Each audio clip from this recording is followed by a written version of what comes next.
Bismillahirrahmanirrahim. Assalamualaikum warahmatullahi wabarakatuh. Terima kasih kepada Sobat Pangan. Beberapa pertanyaan sudah masuk ke dalam Instagram dari Badan Pangan Nasional mengenai Tanya Pangan. Saya terima kasih. Mungkin ada beberapa pertanyaan yang bisa kita sharing hari ini kepada seluruh sahabat pangan.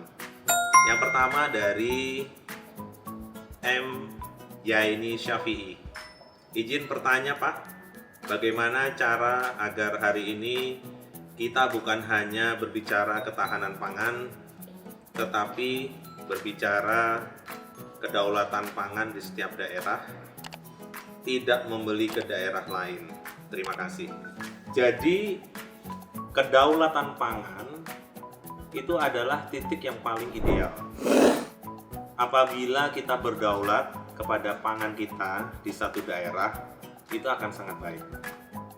Tetapi kita ini punya negara berbeda dengan negara lain.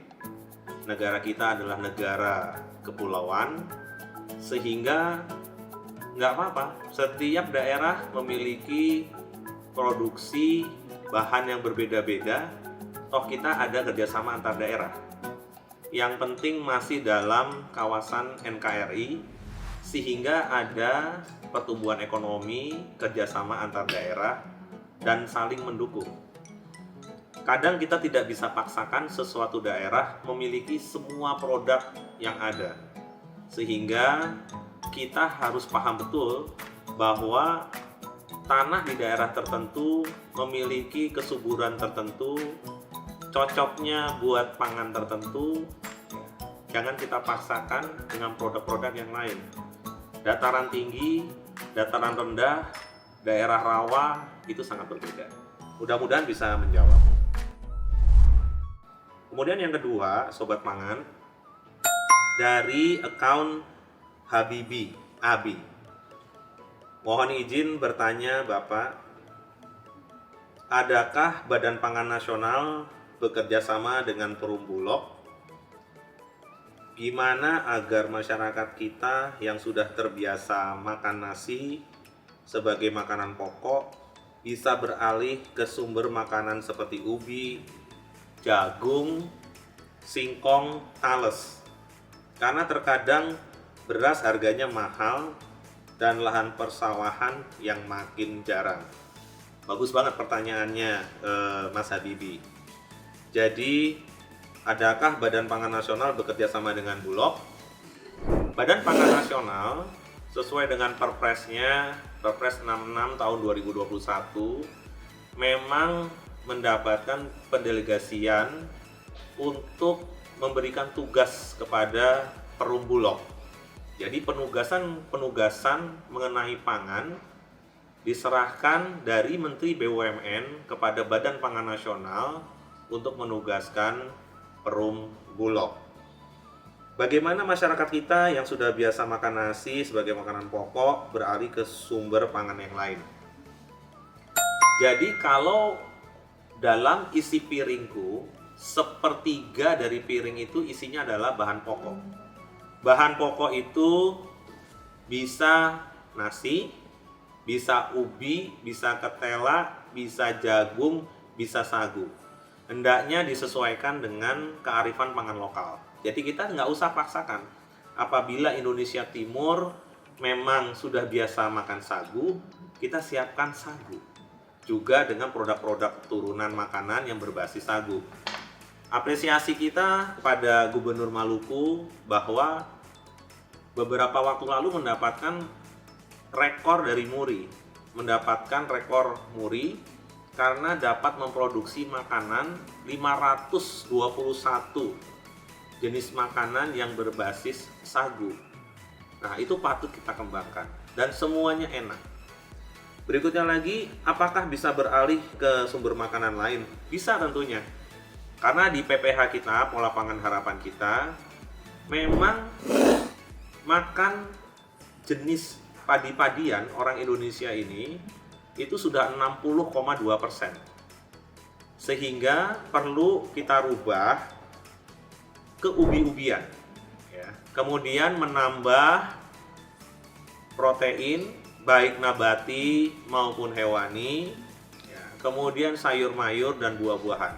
Jadi kelebihan grain dan juga kita kelebihan minyak, sehingga perlu ada perbaikan pola dari isi piringku seperti yang telah disebutkan.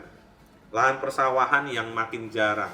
Nah, ini karena kita semua sepakat bahwa wilayah-wilayah yang sebenarnya sudah memiliki saluran irigasi, lokasinya memang sudah kita pakai untuk tanam bahan pangan tertentu, jangan terkonversi, terutama kita himbau kepada seluruh pemerintah daerah.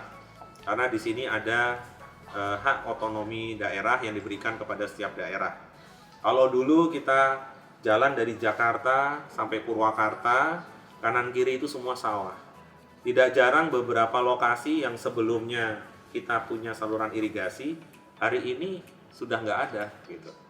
Sudah terkonversi menjadi bangunan-bangunan, pabrik, real estate, dan lain-lain.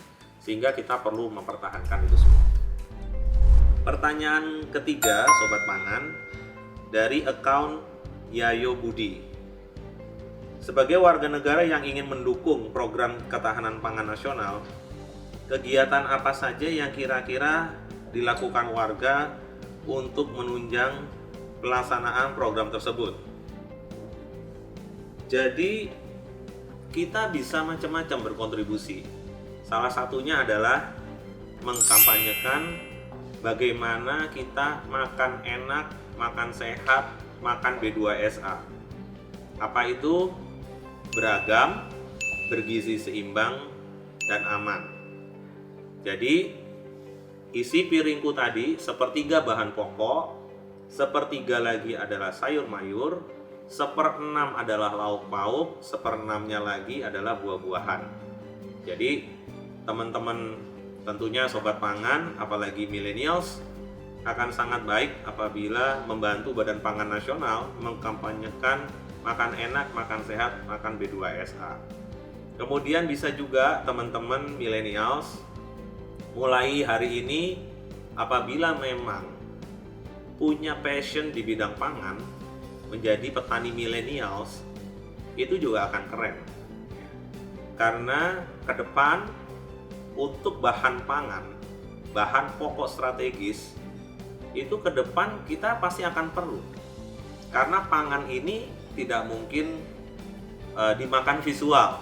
Jadi pangan ini mesti real, ya, mesti ada barangnya, mesti ada perencanaannya, mesti ada kegiatannya, sehingga bisnis pangan ke depan ini akan sangat baik. Kemudian yang keempat dari akun Dia Syani. Izin bertanya Bapak Kepala Badan, saat ini Indonesia masih terdapat daerah rawan pangan. Apa langkah konkret Badan Pangan Nasional menangani isu kerawanan pangan, khususnya daerah rawan pangan? Dan bagaimana mengedukasi masyarakat saling peduli terhadap daerah rawan pangan? Lebih dari 74 kabupaten kota di Indonesia itu rentan rawan pangan. Sehingga kita semua seharusnya mempersiapkan diri untuk daerah-daerah tersebut digiatkan kembali untuk memproduksi pangan lokalnya. Tetapi apabila memang daerah-daerah tertentu tersebut tidak memungkinkan untuk melakukan produksi, kita semua juga harusnya bisa menyiapkan cadangan pangan di tempat-tempat yang kita sebutkan tadi. Di situ ada peran dari pemerintah daerah, ada peran dari BUMN, ada peran dari BUMD atau BUMDes, bahkan peran dari masyarakat setempat. Kemudian bagaimana mengedukasi masyarakat untuk saling peduli terhadap daerah rawan pangan? Tugas dari kita semua, termasuk dari pemerintah daerah, itu menyampaikan. Jadi 514 kabupaten kota yang ada di Indonesia itu harus tahu persis neraca pangan seluruh komoditasnya, mulai dari beras, jagung, kedelai, telur, ayam, daging ruminansia, cabai, bawang merah putih, sampai gula konsumsi, semua harus paham berapa kebutuhan per kapita, berapa kebutuhan dari tiap orang yang ada di daerahnya masing-masing, berapa sumber pangan lokalnya, dan berapa yang akan diambil dari sentra produksi atau daerah yang surplus. Kemudian pemerintah daerah tentunya bersama BUMN kita bisa melibatkan Bulog, ID Food, BUMDes, BUMD untuk menyiapkan cadangan pangannya. Sehingga untuk daerah-daerah rentan pangan itu bisa tercover dengan baik. Ada satu pertanyaan bonus yang masuk lewat Instagram dari Badan Pangan Nasional dari account Meong81. Bapak Kepala Badan Pangan, apakah Bapak punya tips supaya penggemar es kopi, seblak, fast food, dan pemakan segala seperti saya ini bisa disiplin dan konsisten mengkonsumsi pangan B2SA? Untuk yang satu ini, memang kontrolnya ada di kita sendiri. Jadi bagaimana kita mendisiplinkan diri untuk pangan atau makanan yang akan kita makan. Sebenarnya makanan ini jangan sampai yang ada di pikiran kita semua adalah apa yang ingin kita makan. Tetapi coba kita tanya kembali, apa yang diperlukan oleh tubuh kita, apa yang dibutuhkan oleh badan kita, sehingga asupan-asupan energi, kalori, protein, ya, itu semua cukup. Sehingga niat yang kita akan niatkan untuk makan setiap harinya harus memenuhi kriteria B2SA. Mungkin demikian dari saya. Sekian. Assalamualaikum warahmatullahi wabarakatuh.